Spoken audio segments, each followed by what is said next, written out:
तो पिछले एपिसोड में हमने देखा कि जियावियन की फाइट बेन से हो गई थी, जहां वो इस कंपटीशन को बहुत ही आसानी के साथ जीत लेता है। ये देखकर वहां पर मौजूद सारी एल्डर्स जियावियन से काफी ज्यादा इंप्रेस्ड हो गई थी, जबकि दूसरी तरफ बाइशन ये देखकर काफी ज्यादा गुस्सा हो गया था। वो खुद से कहता है चाहे कुछ भी हो जाए मैं इस जियावियन से हार नहीं सकता, मैं हर हाल में जुनीर को हासिल करके रहूंगा। जबकि एपिसोड के लास्ट में जियावियन ने भी उसकी बॉडी से निकलने वाली डार्क एनर्जी को महसूस कर लिया था।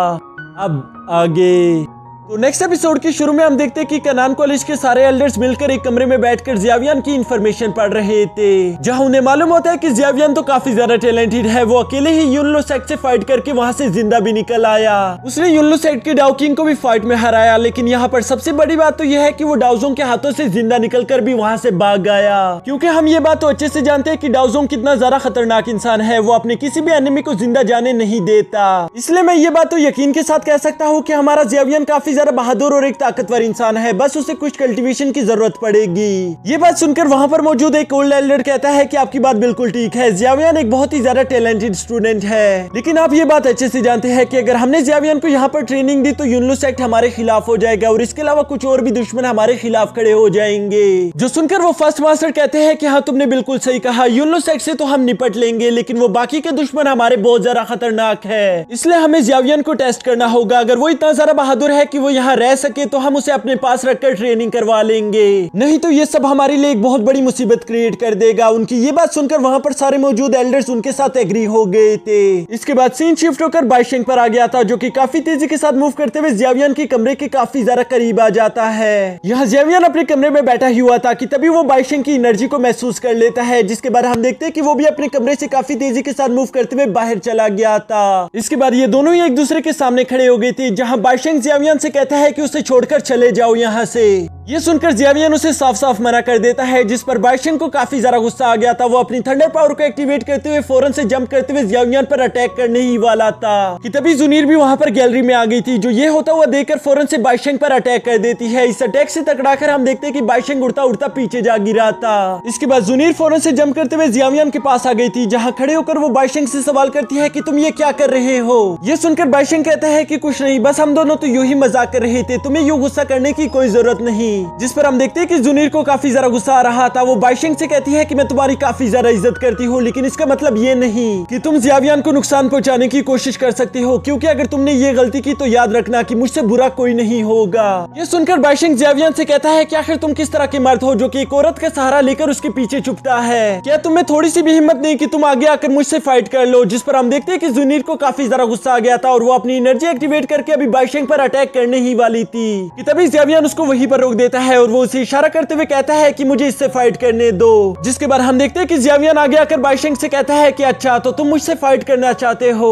ये सुनकर बाइशेंग कहता है कि हाँ जरूर, मैं तुमसे फाइट करना चाहता हूँ, पर अगर तुम चूहों की तरह डरना बंद कर दो तो ज्यादा अच्छा रहेगा। यहाँ जियावियन और बाइशेंग दोनों एक दूसरे के सामने फाइट के लिए पूरी तरह से तैयार खड़े हो गए थे कि तभी वहाँ पर मिस रियोलिन आ जाती है, जो कि बाइशेंग से कहती है कि तुम यहाँ पर क्या कर रहे हो, क्या तुम्हें यहाँ के रूल्स के बारे में मालूम नहीं। अगर तुम सच में जियावियन को फाइट के लिए चैलेंज करना चाहते हो तो तुम्हें उसके लिए कॉम्पिटिशन का इंतजार करना चाहिए, ना ही कि यूं रात में आकर उसे परेशान करना। अगर ये बात एल्डर्स या कनान कॉलेज से बाहर किसी को मालूम हो गई तो तुम्हें मालूम है कि हमारी कितनी ज्यादा बेइज्जती होगी। यहाँ अपने टीचर की ये सारी बातें सुनकर हम देखते हैं कि जियावियन जुनीर को लेकर अभी वहां से जाने ही लगा था कि तभी बाइशेंग पीछे से आवाज लगाते हुए कहता है कि उम्मीद करता हूँ कि कंपटीशन वाले दिन तुम एक मर्द बनकर मेरा सामना करो, ना ही कि एक डरपोक बिल्ली की तरह। यहाँ अपनी बेइज्जती सुनकर जियावियन को भी अब काफी ज्यादा गुस्सा आ गया था और वो इसी गुस्से के साथ अपनी मुट्ठी को क्लोज कर लेता है, जिसकी वजह से वहां पर एक बहुत बड़ी एनर्जी वेव क्रिएट हो गई थी। इस एनर्जी वेव को अपनी तरफ आता हुआ देखकर हम देखते हैं कि बाइशेंग बड़ी मुश्किल से उस एनर्जी वेव को वहीं पर ब्लॉक कर देता है, लेकिन वो साथ ही साथ काफी ज्यादा डर गया था। इसके बाद जियावियन उससे कहता है कि तुम हर वक्त मर्दों वाली बातें करते रहते हो, पर तुमने नोट किया कि तुम औरतों की तरह जेलस बहुत ज्यादा होते हो। वैसे क्या तुम्हें पूरा यकीन है कि तुम्हारा नाम बाइशेंग है, क्योंकि मुझे तो लगता है कि तुम्हारा नाम इडियट होना चाहिए था। और ये कहकर जियावियन वहां से चला जाता है। यहाँ यू अपनी बेइज्जती होता हुआ देखकर बाइशेंग को काफी ज्यादा गुस्सा आ गया था। वो गुस्से में कहता है कि चाहे कुछ भी हो जाए जुनीर को तो मेरा ही होना होगा,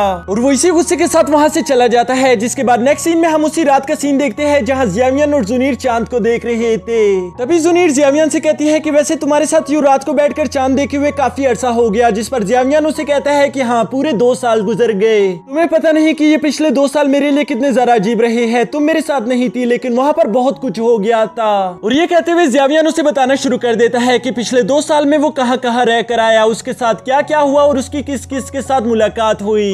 जबकि दूसरी तरफ जुनीर काफी ज्यादा प्यार से उसकी ये सारी बातें सुन रही थी। उसे जियावियन पर काफी ज्यादा प्यार आ रहा था। यहाँ इस रोमांटिक रात में ये लोग काफी ज्यादा बातें करते हैं, जिसके दौरान ये लोग हंसते हैं, मुस्कुराते हैं और इसके अलावा थोड़ा बहुत उदास भी हो जाते हैं, क्योंकि इन दोनों ने ही पिछले 2 साल में काफी कुछ सह लिया। तभी जुनीर जियावियन से कहती है कि फिक्र मत करो, जब भी तुम गामा एम्पायर वापस जाओगे तुम बहुत ज्यादा स्ट्रॉन्ग हो चुके होगे और मुझे पूरा यकीन है कि वहाँ पर तुम्हें कोई भी रोक नहीं पाएगा। यहाँ इन लोगों के बीच ये प्यारे से रोमांटिक मूवमेंट्स चल रहे थे, जबकि नीचे से टीचर रुयलिन भी इन दोनों की ये सारी बातें सुन रही थी। वो उदास होते हुए कहती है कि मुझे यकीन नहीं आता कि इन दोनों बच्चों ने पिछले 2 साल में इतना ज्यादा कुछ सह लिया। मुझे इन दोनों के लिए ही काफी ज्यादा बुरा फील हो रहा है। तभी अचानक जियावियन जुनीर का हाथ पकड़कर उससे कहता है कि मेरे साथ चलो, मुझे तुमसे कुछ सवाल करने हैं। और ये कहते साथ ही नेक्स्ट सीन में हम देखते हैं कि वो दोनों एक रूम में बैठे हुए थे, जहाँ जुनीर जियावियन को चाय दे रही थी। कि तभी जियावियन उससे कहता है कि मैं तुमसे कुछ पूछना चाहता हूँ, लेकिन मैं चाहता हूँ कि तुम मुझसे झूठ बिल्कुल भी ना बोलो। ये सुनकर जुनीर काफी ज्यादा हैरान हो गई थी। कि तभी जियावियन बताना शुरू कर देता है कि जब मैं युनलू सेट से बाहर गया था तभी युनलू सेट के एल्डर्स ने मेरे जियाओ फैमिली पर अटैक कर दिया था, पर मैं जब तक वापस पहुंचा तब तक बहुत ज्यादा देर हो चुकी थी, क्योंकि हमारी जियाओ फैमिली पूरी तरह से तबाह बर्बाद हो गई थी। मेरे फादर अकेले ही उन सारे वॉरियर्स का सामना कर रहे थे, जिनकी वजह से उन्हें भी काफी ज्यादा नुकसान उठाना पड़ा। और इसी फाइट के बाद की मुझे कोई भी न्यूज नहीं पता, बस मुझे इतना मालूम है कि मेरे फादर कुछ दुश्मनों को चेस कर रहे थे, लेकिन वो वहाँ रास्ते में से ही गायब हो गई। मुझे नहीं मालूम कि उन पर क्या मुसीबत आ गई होगी। शायद उनका रास्ता कुछ मिस्टीरियस पावरफुल लोगों ने रोक लिया होगा, जिन्होंने उसे किडनैप करके वहाँ से ले गए हैं। मुझे ये बात तो अच्छे से मालूम है कि वो लोग युनलू सेट से बिलोंग नहीं करते, पर आखिर वो लोग कौन है मुझे ये बात भी अच्छे से मालूम नहीं। इसलिए मैं तुमसे पूछ रहा हूँ। मैं जानता हूँ कि तुम जियाओ फैमिली से बिलोंग नहीं करती और इसके अलावा तुम्हारा बैकग्राउंड भी काफी ज्यादा स्ट्रॉन्ग है, तो शायद तुम्हें उनके किडनैप के बारे में कुछ न कुछ तो मालूम होगा। जिस पर जुनीर उन्हें जवाब देती है कि नहीं, मुझे सच में कुछ नहीं मालूम। अगर मुझे इसके बारे में कुछ भी मालूम होता तो मैं सबसे पहले तुम्हें बता चुकी होती। ये बात तो सच है कि मेरा बैकग्राउंड काफी ज्यादा स्ट्रॉन्ग है, जिसके बारे में मैं तुम्हें सब कुछ नहीं बता सकती कि आखिर वो लोग कौन है, लेकिन मैं तुम्हें इस बात का यकीन दिलवाती हूँ कि उन लोगों का इससे कोई ताल्लुक नहीं। साथ ही जुनीर कहती है कि अंकल तो काफी ज्यादा स्ट्रॉन्ग है, एक डो एम्परर के अलावा मुझे नहीं लगता कि कोई भी उन्हें किडनैप कर सकता है। ये सुनकर जियावियन जुनीर को जवाब देता है कि नहीं, ऐसा नहीं हो सकता, सिर्फ डो एम्परर से मेरा ही अब तक सामना हुआ है। मुझे नहीं लगता कि अब तक मेरी फैमिली में से किसी और का सामना डो एम्परर से हुआ होगा। सच बताओ तो अभी भी मुझे युनलू सेट पर शक हो रहा है। मुझे ऐसा लग रहा है कि वो इस बात को छुपा रहे हैं, या तो उन्होंने मेरे फादर को किडनैप कर लिया होगा, या तो उनका इससे जरूर कोई ना कोई ताल्लुक होगा। ये सुनकर जुनीर काफी ज्यादा उदास हो गई थी, लेकिन वो उससे कहती है कि तुम फिक्र मत करो, वो जहाँ भी होंगे बिल्कुल ठीक होंगे। और वैसे भी जैसा कि अभी मैंने तुम्हें कहा कि मेरा बैकग्राउंड काफी ज्यादा स्ट्रॉन्ग है, इसलिए मैं जल्द से जल्द इस बात की इन्वेस्टिगेशन शुरू करवा दूंगी। अगर मुझे कोई भी सुराग मिलता है तो मैं सबसे पहले तुम्हें बता दूंगी, इसलिए तुम्हें फिक्र करने की कोई जरूरत नहीं। यहाँ उसकी ये सारी बातें सुनकर अब जियावियन को थोड़ा सा सुकून महसूस हो गया था, जिसके बाद वो उससे कहता है कि हाँ मुझे तुम पर पूरा यकीन है, लेकिन अब रात भी काफी ज्यादा हो गई, इसलिए मुझे लगता है कि तुम्हें वापस अपने रूम चली जाना चाहिए। जिसके बाद हम देखते हैं कि जुनीर ये बात सुनकर वापस अपने रूम आ गई थी। वो अपने रूम में आती ही सबसे पहले डोर्स और विंडोज को क्लोज कर देती है, जिसके बाद वहाँ पर फौरन से मास्टर लिंग भी आ गए थे। जुनीर उनसे कहती है कि अंकल जियाओ का पता लगाओ कि आखिर वो कहाँ पर है। तुम्हें अगर उनके बारे में कुछ भी मालूम हो तो फौरन आके मुझे बता देना।